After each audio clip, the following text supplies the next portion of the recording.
नाज़रीन, the historians corner में मां अवां जो मेज़बान शकील सुमरो। अॼु के प्रोग्राम जे सेगमेंट में पाण ब्रेन यानी दिमाग़ उनजो जदीद दौर में कॉन्सेप्ट कहिड़ो आहे, हज़ारनि सालनि खां सदियुनि खां दिमाग़ जेको आहे उहा एवोल्यूशन इर्तिका तौर ते तरक़ी कीअं कई आहे ऐं दिमाग़ जे हवाले सां जेके मुख़्तलिफ़ सवाल असांजे ज़हन में अचनि था, क्रिटिकल थिंकिंग वारा सवाल, ख़्वाबनि, शऊर जो, ॾहाप जो ऐं उनखां सवाइ जेका साइंसी हवाले सां रिसर्च थी आहे, डिस्कवरीज़ थियूं आहिनि, उनखां सवाइ दिमाग़ सां लाॻापियल जेके मुख़्तलिफ़ बीमारियूं आहिनि, पूरे इंसानी जिस्म जो कंट्रोल जेको आहे उहो साइंस इहो प्रूफ कयो आहे त उहो कंट्रोल इंसानी जेको दिमाग़ आहे उन वटि आहे।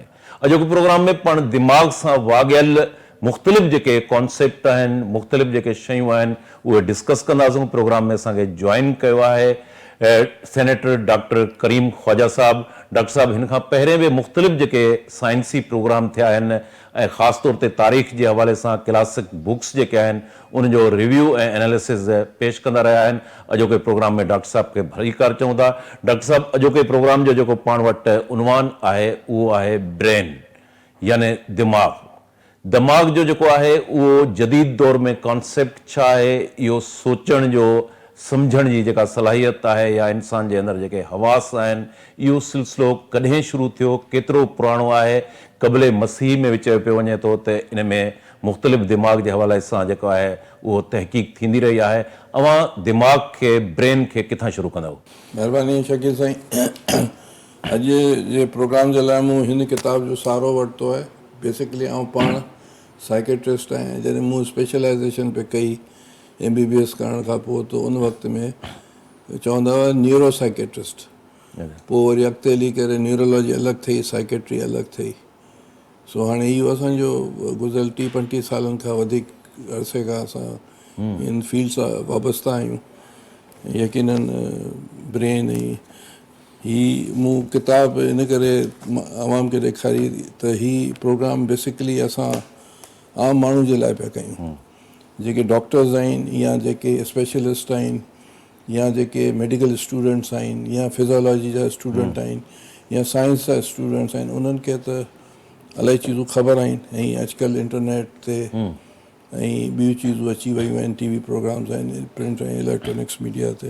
पर आम माण्हुनि जे लाइ इहो प्रोग्राम आहे ऐं मुख़्तसर मां अहिड़े नमूने इन हवाले सां ॻाल्हाईंदुसि त आम माण्हू चीज़नि खे सम्झी सघे। सही। हाणे इहो जेको ब्रेन जंहिंखे पाण दिमाग़ था चऊं, जेको इन जे अंदरि जेको ब्रेन आहे असांजे स्कल जेको आहे इन जे अंदरि, ऐं उहो ॾेढ kg आहे। ठीकु आहे न, 1.5 kg आहे जेको ब्रेन आहे। त ऐं जेको आहे सो हिनखे कवर थो करे। हाणे इन ब्रेन ते असीं पिया ॻाल्हायूं, पर हीउ हज़ारों सालनि जो सफ़र आहे इंसाननि जो, जंहिंमें जॾहिं दिमाग़ जी बीमारियूं थींदियूं हुयूं, उहो सुमेरियंस जेका इराक में जेका सिविलाइज़ेशन आहे, जे इराक जे हिसाब सां बेबुलियन ऐं सुमेरियन, पोइ वरी जेको इजिप्शियन सिविलाइज़ेशन में बि हिन ते मुख़्तलिफ़ चीज़नि खे सम्झंदा हुआ ऐं ट्रीट कंदा हुआ। ट्रीटमेंट त कान हुई, पर उहो जेके बि उन दौर जे हिसाब सां। पोइ वरी जेको सो ग्रीक दौरु आयो, जंहिंमें एरिस्टोटल जेको आहे उन चयो त ऐं हिप्पोक्रेट जेको हो उन खे बीमारी करे सम्झो ऐं उन चयो त ॿी का चीज़ आहे। एरिस्टोटल हिनखे ॿी का चीज़ करे सम्झो।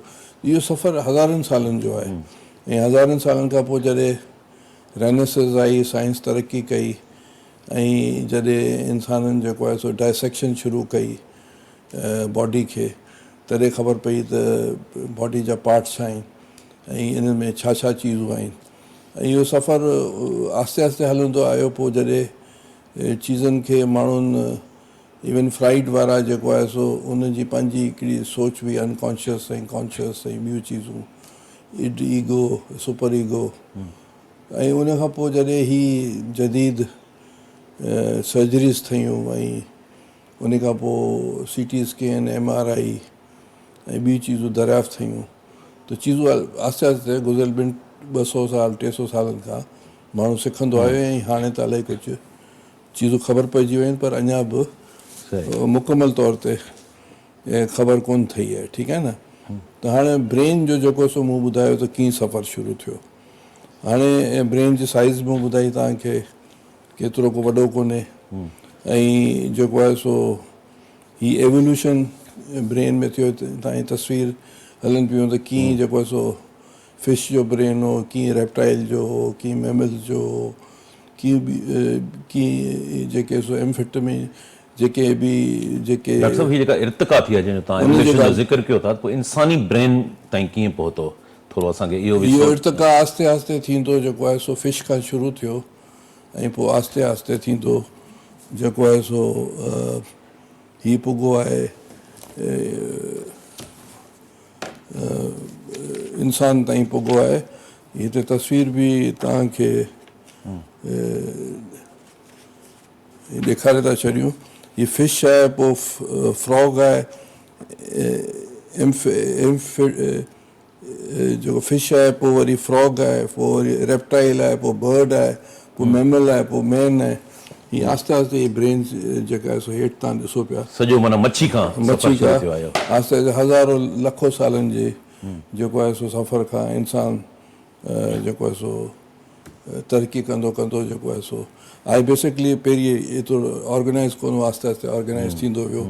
पोइ इंसान जी इन्वायरमेंट इंसान जे फेवर में वियो, ऐं जेको आहे सो ॿी चीज़ूं फेवर में वियूं, त पोइ हू जेको आहे सो चीज़ूं अॻियां वधाईंदो आयो। इन खां पोइ जेको आहे सो ब्रेन में मुख़्तलिफ़ सेल्स बि हूंदा आहिनि, ऐं जेको आहे सो ब्रेन में जेको सेंसेशन हूंदी आहे, जो मूवमेंट हूंदी आहे, जेको इंसान जी जेका आहे सो सेंसिस आहे, जीअं असां ॾिसूं था या असां जेको आहे सो हवास आहे, छह हवास उनखां जिभ आहे जंहिंमें टेस्ट कयूं था, ऐं टेस्ट आहे जेको असांखे सूर थो थिए। इहे जेके चीज़ूं आहिनि इहे सभु थ्रू नर्व्स थींदियूं आहिनि, उहे सभु ब्रेन में आहिनि। 11 नर्व्स आहिनि, मुख़्तलिफ़ नर्व्स आहिनि, उन थ्रू जेको आहे सो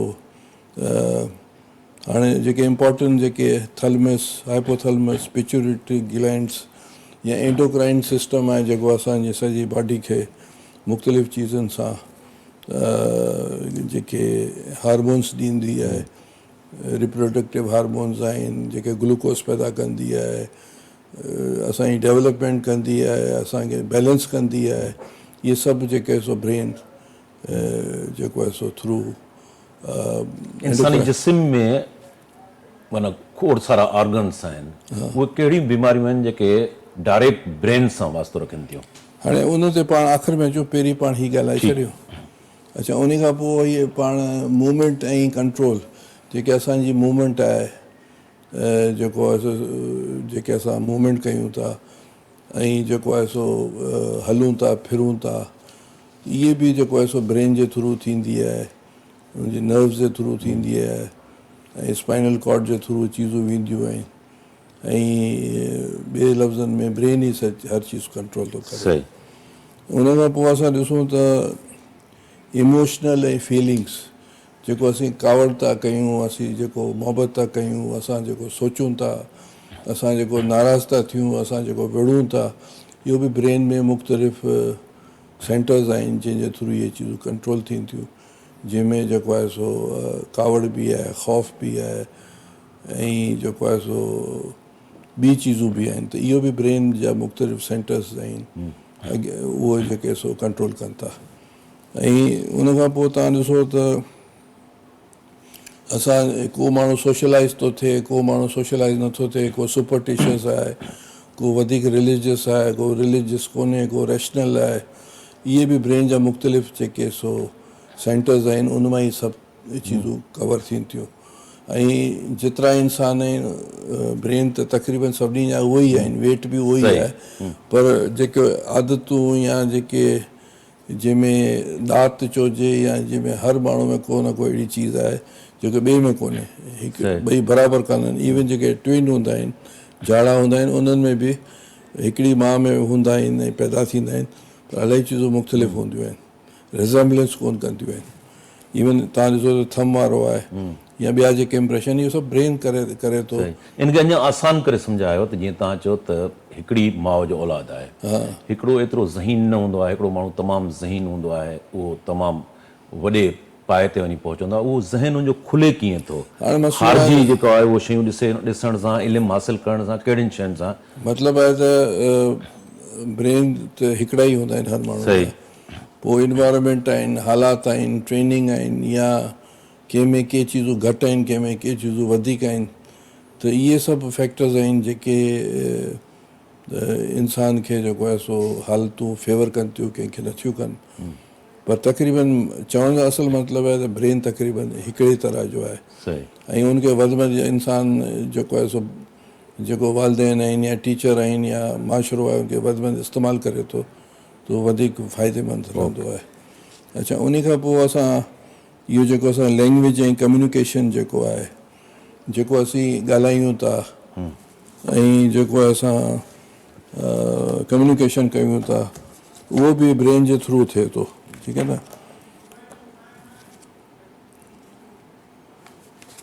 इन में तव्हां ॾिसो त हू जेके मुख़्तलिफ़ जेके शयूं आहिनि जंहिंजे करे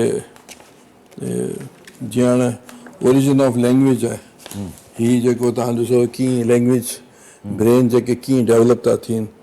असीं होम स्पाइन आहियूं, उन खां पहिरीं जेके मुख़्तलिफ़ जेके आहिनि उहे आहिस्ते आहिस्ते एवोल्यूशन जे थ्रू लैंग्वेज एरियाज़ आहिनि ब्रेन में। ऐं उन खां पोइ तव्हां ॾिसो त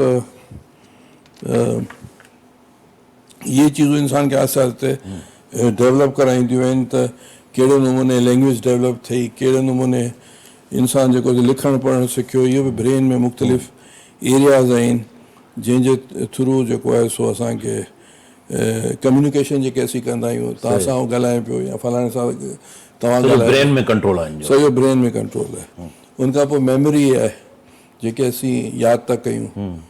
कंहिंजी मेमोरी तमामु सुठी आहे, कंहिंजी मेमोरी ख़राबु आहे, त उहो बि ब्रेन जा मुख़्तलिफ़ वेब्स आहिनि, एरियाज़ आहिनि, उन जे थ्रू ई इहे चीज़ूं हलनि थियूं।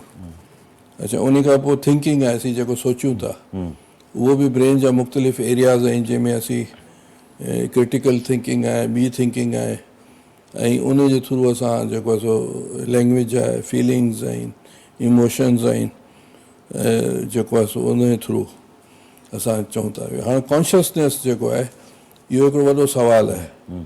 कॉन्शियसनेस ऐं ॿियो जेको स्पिरिट ऐं ॿियो जेको तव्हां सोल चओ या जेको आहे सो मैटर एंड माइंड चओ, त हीअ जेके असां जेको ॾिसूं पिया, उहो सभु इहो ब्रेन जे अंदरि आहे ऐं जेके प्रूफ पियो थिए।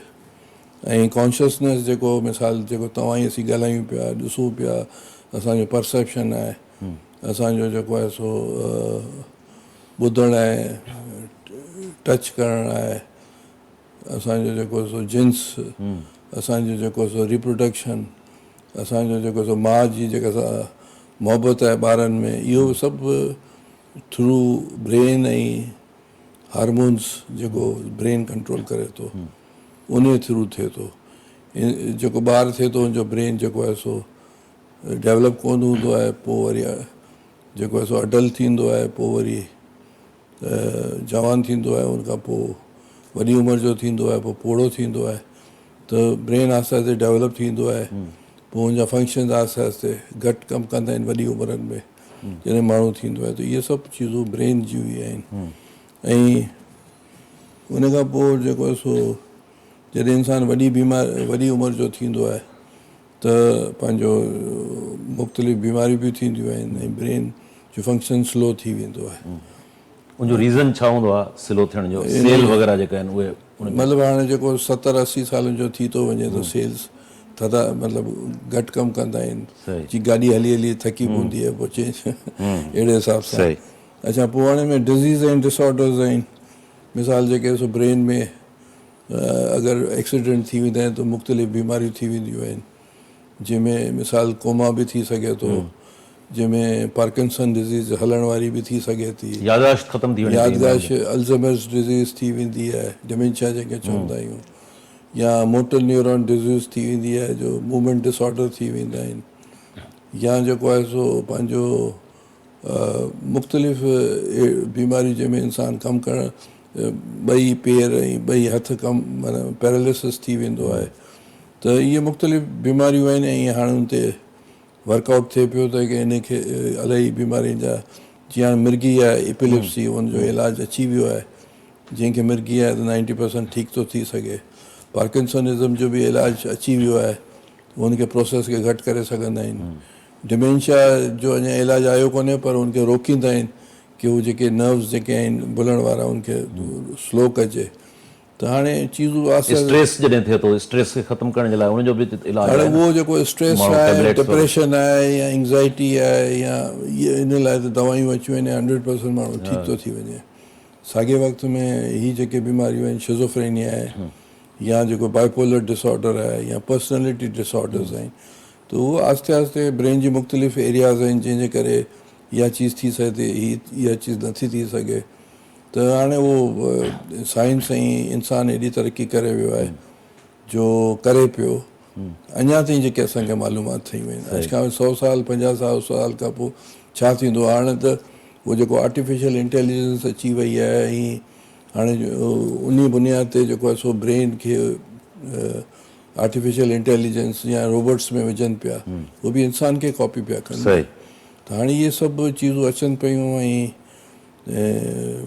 जीअं हाणे कल्ह थ्योरी हलियो पियो त रशिया में जेको कैंसर जो बि जेको आहे सो वैक्सीन अची वई आहे रोकण जे लाइ सही त चीज़ूं आहिस्ते आहिस्ते जेको आहे सो डेवलप थियनि पियूं हिते चवण जो अॼु प्रोग्राम जो आहे जेको तव्हांजी हुते हले पियो मुख़्तलिफ़ ब्रेन जा पार्ट्स आहिनि हीअ आहिनि हीअ आम माण्हुनि जे लाइ प्रोग्राम आहे त बाबा जेको बि इंसान जी बॉडी आहे जेको पहिरीं हिकिड़े ज़माने में कॉन्सेप्ट हूंदा हुआ भई दिलि करे थो दिलि जो मज़बूत आहे हीअ विड़ी सघे थो हीअ विड़ी नथी सघे हीअ बुज़दिल आहे हीअ बुज़दिल न आहे यानी हीउ जेको हूंदो कॉन्सेप्ट त हीउ दिली तौर ते बहादुर आहे हेतिरो दिलि सां कनेक्ट कयो वेंदो इहो साइंसी तौर ते माना हुनजो हाणे हिसाब थी वियो सभु ब्रेन आहे ब्रेन आहे सॼो ठीकु आहे न ऐं जॾहिं इंसानु मरी वेंदो आहे त पोइ ॾिसंदा आहिनि बाबा ब्रेन डेथ थी वई आहे त एवरीथिंग इज़ फिनिश अच्छा हीउ जेको ख़ौफ़ माण्हू खे चयो वेंदो आहे त हीउ बुज़दिल आहे हीउ माण्हू बहादुर आहे इहो सॼो कॉन्सेप्ट बि ज़हन सां ज़हन सां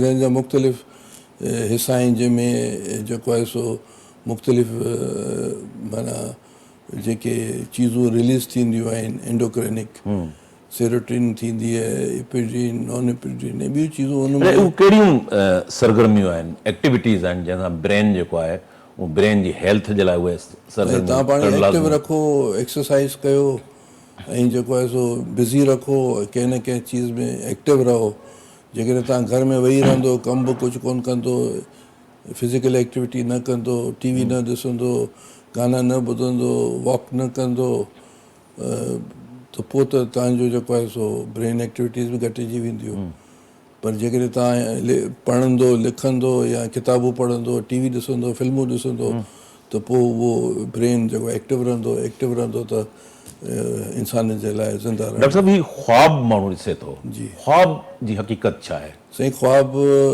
इंसान बि ॾिसंदो आहे जानवर बि ॾिसंदो आहे अच्छा ऐं उनखे चवंदा आहिनि त हाणे साबित थियो आहे त हिकिड़ो आहे रैपिड आई मूवमेंट ॿियो आहे non rapid eye movement rapid eye movement में असांखे ख़्वाब यादि रहनि छा हिकिड़ो एंज़ाइम रिलीज़ थींदो आहे नॉन रैपिड आई मूवमेंट में बि ख़्वाब माण्हू ॾिसंदो आहे जानवर ॾिसंदो आहे पर उहो यादि कोन रहंदो आहे त इहो जेके एक्टिविटीज़ असीं कयूं था ॾींहं जूं या पुराणी एक्टिविटीज़ आहिनि उहे ख़्वाब जी सूरत में ईंदियूं आहिनि हाणे छो अचनि थियूं हिन ते रिसर्चिस हलनि पियूं पर माना इहो साबित आहे त ख़्वाब इंसान बि ॾिसे थो ऐं जानवर बि ॾिसे थो अच्छा हीउ जेको आम तौर ते असां वञूं था माण्हू वञनि था हिकिड़े पामिस्ट्री में वञनि था या भोपे वटि पीर वटि हीउ ख्वाब मां हलंदो आहे हुनजी हुनखे हू ताबीर इहो ॿुधाइनि था इहे सभु गैर मंतक गैर साइंसी शयूं हिनजी का साइंस जे हिसाब सां को उहो कोन्हे अहमियत कान्हे अच्छा हे चवनि था त बाबा हॉन्टेड जेको ब्रेन आहे बाबा हिकिड़ो माण्हू ॾिसे थो त शयूं हुनखे नज़र थियूं अचनि आवाज़ था अचनि या जेको आहे सो हू ॾिसे थो हिकिड़ो एक्सपीरियंस थो करे त हुनजी बॉडी हू निकिरी आयो आहे इहे सभु ब्रेन जी जेके सो मुख़्तलिफ़ ख़राबियूं या डिफेक्ट्स या हिकिड़ो माण्हू इलाही ख़ुशि थो थिए त भई आउं सुपर नेचुरल ताईं पुॼी वियो आहियां, इहे बि सभु एंडोक्राइन जेको सीरोटिन रिलीज़ थींदा आहिनि, जंहिंमें इहे एक्सट्रेसी जी जेके सलाहियतूं थींदियूं आहिनि अची वेंदियूं आहिनि इंसान में, त इहे सभु ब्रेन जे हवाले सां यानी इहो बि ज़िक्र थींदो आहे जंहिंमें फ्राइड बि ॻाल्हि कई आहे, इड, ईगो, सुपर ईगो, इहो असांखे सम्झायो, इड छा आहे, ईगो छा आहे, सुपर ईगो छा आहे? इड त इहो थींदो आहे न की इड त जेको ॿारनि जी जेके ख़्वाहिशात आहिनि, मिसाल ॿारु चए थो हीअ चीज़ मूंखे मिली वञणु खपे। ईगो माना जेको आहे सो इंसानु जेको थींदो आहे त जेको आहे सो इहा माशरे लाइ सही कान्हे, न मिलणु खपे, हीअ माशरे लाइ सही आहे हुनखे मिलणु खपे। सुपर ईगो जेको इलाही जेको सो मॉरलिटी अची थी वञे ऐं उहो, त हाणे इहे कंसेप्ट त हुआ पर हाणे अॼुकल्ह इहे उनमें वज़न कोन रहियो आहे। अच्छा, असां पहिरीं हो पर हाणे नयूं नयूं शयूं अची वियूं आहिनि। हीअ ब्रेन में जेके रिसर्चिस आयूं आहिनि थ्रू MRI, थ्रू EEG ऐं थ्रू CT स्कैन्स ऐं ॿियूं जेके पेट्स ऐं ॿियूं चीज़ूं अची वियूं आहिनि, त हाणे त इहो ख़बर पए थो त साइकोपैथ ब्रेन कहिड़ो आहे, उनजे ब्रेन जी ख़बर पइजी थी वञे। या जॾहिं आइंस्टाइन गुज़ारे वियो त उनजो ब्रेन उन पंहिंजो ॾेई वियो, पोइ हुन ते रिसर्च हले पई त हुनजो कहिड़ो सेक्शन वधीक आहे। हीअ असां आमतौर ते ॾिठो आहे, खोड़ सारा वाक़िया थियनि था। माण्हू हिकिड़ो आहे जेको पंहिंजे नंढनि मासूम ॿारनि खे क़तल करे छॾे थो। अॼु बि हिकिड़ो वाक़ियो थियो आहे जंहिंमें 3 औरतूं जेके आहिनि उहो भिटाइयाबाद में उन्हनि खे मारे छॾे थो। इहो छा डिप्रेशन थिए थो, को नफ़्सियाती उहो थिए थो जो उहो कावड़ बर्दाश्त न करे सघे थो ऐं पोइ हलियो वञे थो, मर्डर करे छॾे थो? ब्रेन में मुख़्तलिफ़ सेक्शन आहिनि, के साइकोपैथोलॉजिकली जेको आहे सो उन कुझु ख़राबी हूंदी आहे जंहिंजे करे उहो साइकोपैथ थी वेंदो आहे, उहो माई या मर्द क़तल कंदो आहे। सॼो ब्रेन जो खलल आहे, उन में का न का डिफेक्ट आहे, त कंहिंखे तमामु सुठो थो करे, कंहिंखे ख़राबु थो करे, उहो हाणे त चीज़ूं ख़बर पवनि पियूं। अच्छा, ही ब्रेन जूं मोरूसी बीमारी बि थींदियूं आहिनि, हेरिडिटी असांजे वॾनि में अचनि थियूं, उहे मुंतक़िल थियनि। मिसाल पार्किंसनिज़म आहे, मिसाल मुख़्तलिफ़ बीमारियूं थियूं आहिनि जेके मोटर न्यूरॉन डिज़ीज़ आहे, डाउन सिंड्रोम आहे, या जेको आहे सो ADH आहे, या ॿियूं चीज़ूं आहिनि जेके एंसेस्टर्स में हूंदियूं आहिनि, पोइ वरी शिफ्ट थींदियूं आहिनि। उन लाइ चवंदा आहिनि त बाबा अगरि मोरूसी बीमारी कंहिंखे आहिनि या फैमिली में आहिनि त उहो शादियूं जेके आहिनि क्रॉस मैरिजिस करे उहो वञी करे उन फैमिली या उन कम्यूनिटी में न कनि, ॿी फैमिली में कनि, त उहो आहिस्ते आहिस्ते चीज़ूं ख़तमु थी वेंदियूं, बीमारी ख़तमु थी वेंदी। अच्छा, ज़बरदस्त। हिकिड़ा सवाल थींदा आहिनि त माना चयो वेंदो आहे त माना ही रेशनल क्वेश्चन आहे या क्रिटिकल थिंकिंग आहे, ऐं ॿिया वरी इहो चवंदा आहिनि त हे सोल जा मामला आहिनि ऐं स्पिरिट जा मामला आहिनि। इहे शयूं कीअं डेवलप थियनि? इहे जेको क्रिटिकल थिंकिंग, सोल, इहे त कल्चर क्वेश्चन्स आहिनि की कंहिं कल्चर में रिलीजन वधीक आहे, कंहिं में रेशनलिटी वधीक आहे, पर आहिनि बेसिकली इहे सभु ब्रेन जा जेके सो मुख़्तलिफ़ पार्ट्स आहिनि, मुख़्तलिफ़ एंडोक्राइन सिस्टम आहे जंहिंमें उहे रिलीज़ था थियनि, त उहो क्रिटिकल थिंकिंग आहे या न आहे, या कई कल्चर सवाल आहे त बाबा सोल या ॿी चीज़नि जो, इहे सभु इन्वायरमेंट जे करे, माशरे जे करे आहे सॼो ब्रेन जो मसइलो। अच्छा डॉक्टर साहब, मुख़्तलिफ़ ह्यूमन हिस्ट्री जे अंदरि जेका तरक़ी थी आहे उन में जेके डिस्कवरीज़ थियूं आहिनि, इजादातूं थियूं आहिनि, फीते जो मिसाल ॾियूं, स्टीम इंजन आयो, कंप्यूटर आयो, हाणे AI जो हले पियो, इहे बि सभु इन जो तालुक़ु इंसान जे ब्रेन सां आहे। उहो सोचे थो, सम्झे थो, रिसर्च करे थो, उनजो बि तालुक़ु सिधो सो ब्रेन सां आहे। हज़ारनि सालनि खां हिकिड़ो सुवालु आहे की सोल या जेको आहे सो मैटर, इहो हज़ारनि सालनि जो सुवालु आहे। त इंसान जी तरक़ी सोल कराई आहे, मैटर कराई आहे, सोच पहिरीं आई आहे या मैटर पहिरीं आयो आहे, त हाणे ब्रेन त मैटर आहे न। ऐं पोइ जॾहिं एवोल्यूशन थ्योरी ॾिसूं, लखनि सालनि खे इंसानी या जेको सो जानदार शयूं जी एवोल्यूशन ॾिसूं, या हुनजी ॾिसूं पंहिंजो काइनात जो एवोल्यूशन ॾिसूं, दुनिया जो एवोल्यूशन ॾिसूं, त उन में बेसिकली त मैटर थो करे। ॿी चीज़ त नथो अच्छा जेके ह्यूमन आहे उहो तमामु घणी रिसर्च करे थो, तव्हां डिस्कवरीज़ जो बि ज़िक्र कयो, जानवरनि जो ब्रेन छा उहो नथो करे सघे इन पासे? जानवरनि जो ब्रेन चिंपैंज़ी आहे या गोरिल्ला आहे या मंकी आहे, हुनजो हिकिड़ो हदि आहे। पोइ जॾहिं होमोस्पाइन जेके असीं ऐं तव्हां आहियूं, त उहो जॾहिं ॿ पेरनि ते हलणु शुरू कई ऐं बाहि जी जेका आहे सो दरियाफ़्त थी, ऐं पोइ उहो खाधो जेको खाधो जंहिंजे करे ब्रेन वॾो थी वियो। अच्छा, जॾहिं ब्रेन वॾो थी वियो ऐं पोइ लखनि सालनि जी जेके सो एवोल्यूशन ऐं एनवायरमेंट जे करे हुनजी सोचूं या हुनजी तरक़ी हुन कई, ॾिठियूं, सम्झो या माई हुई, त आहिस्ते आहिस्ते उहो चीज़ूं थियूं, पर थियो सॼो ईअं आहे। अच्छा, यानी हीअ बि जेको साइंटिफिक रिसर्च आहे त इंसान बाहि खां पोइ खाधो पचाए जॾहिं खाधो उन खां पोइ ब्रेन जी होती मज़ो थी, ब्रेन वॾो थियो ऐं हुन थिंकिंग शुरू कई, ऐं पोइ वरी एनवायरमेंट हुनजी फेवर करे वियो। इहे सभु पोइ आहिस्ते आहिस्ते जेको डेवलप माहौलियात जो बि असरु थिए थो छा मुख़्तलिफ़ मुल्कनि जे अंदरि? जेनेटिकली हिकिड़ा माण्हू एडवांस थियनि था। बिल्कुलु थिए थो। मसलन के हंधि जेको खाधे छा था खाइनि, हुनजो जोग्राफिकल हालतूं कहिड़ियूं आहिनि उन एरिया जूं, या उनखे जेको आहे सो तरक़ी सां मुराद जेको आहे सो ॿियनि सां इंट्रेक्शन थियणु मिलियो न मिलियो, ऐं उहे इलाइक़ा जेके जिन जा इंट्रेक्शन मिलाप या मुलाक़ातूं ॿियनि कम्यूनिटीज़ सां इलाइक़नि सां थियूं त उहो वधीक तरक़ी कया। मसलन जेको आहे सो लैटिन अमेरिका आहे, उहो आउट ऑफ टच हो जेको अमेरिका ऐं लैटिन अमेरिका, या ऑस्ट्रेलिया या न्यूज़ीलैंड या ॿिया जेके आइलैंड्स आहिनि, त उते उहो माण्हू पोयां रहिजी विया, ऐं यूरोप ऐं एशिया में माण्हू वधीक राब्ते में रहिया, जेके तरक़ी थियूं ॿियनि खे ख़बर पइजी वियूं। त इहे बि फैक्टर्स आहिनि, एनवायरमेंटल फैक्टर्स आहिनि। अच्छा, हिकु समाजी तौर ते हिकिड़ो माण्हू चए थो त यार तूं जेको आहे दिमाग़ी तौर ते बददिमाग़ आहे, तुंहिंजो ज़हन जेको आहे नंढो आहे, इन मां छा हूंदो आहे? इहे कल्चर ॻाल्हियूं आहिनि, हालांकि अच्छा, हुनजो को तालुक न आहे, कंहिंजो दिमाग़ नंढो वॾो न थींदो आहे, हिकिड़ो ई साइज़ आहे, हिकिड़ो ई वेट आहे, हिकिड़ो ई स्ट्रक्चर आहे। बाक़ी वक़्त सां गॾु हालात जे एनवायरमेंट ॿियूं चीज़ूं उनखे फेवर कंदियूं आहिनि। मुख़्तलिफ़ डॉक्टर साहब ऑर्गन्स आहिनि जिन ट्रांसप्लांट उहो थिए थी, ब्रेन जो आहे माना अञा ताईं ब्रेन जी ट्रांसप्लांटेशन कान थी आहे। अच्छा, थी सघे थो अॻिते हली करे थिए, ऐं साइंस तरक़ी बि करे, इन लाइ फ़िलहालु आउं कुझु नथो चई सघां, पर ॿियूं त बिल्कुलु ठही वियूं आहिनि। लंग्स बि थियनि पियूं, लिवर बि थिए पियो, किडनी बि थिए पई, अखियूं बि थियनि पियूं, जॉइंट्स बि थियनि पिया।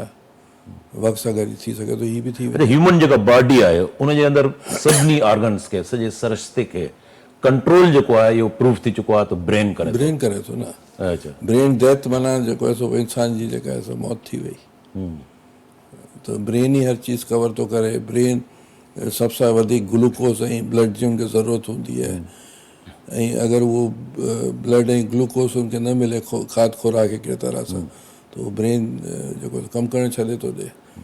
ऐं जेको आहे सो ब्रेन ई त सॼे बॉडी खे कंट्रोल थो करे, endocrinic system, blood system, RBCs, WBCs जेके ठहंदा आहिनि, अछियूं सेल, ॻाढ़ियूं सेल, ग्रोथ, ॿिया हार्मोन्स, उनखे ब्रेन ई कंट्रोल करे थो थ्रू सिग्नल्स ऐं थ्रू नर्व्स। त मेजर थिंग त इहा ई आहे। महिरबानी डॉक्टर करीम ख्वाजा साहब।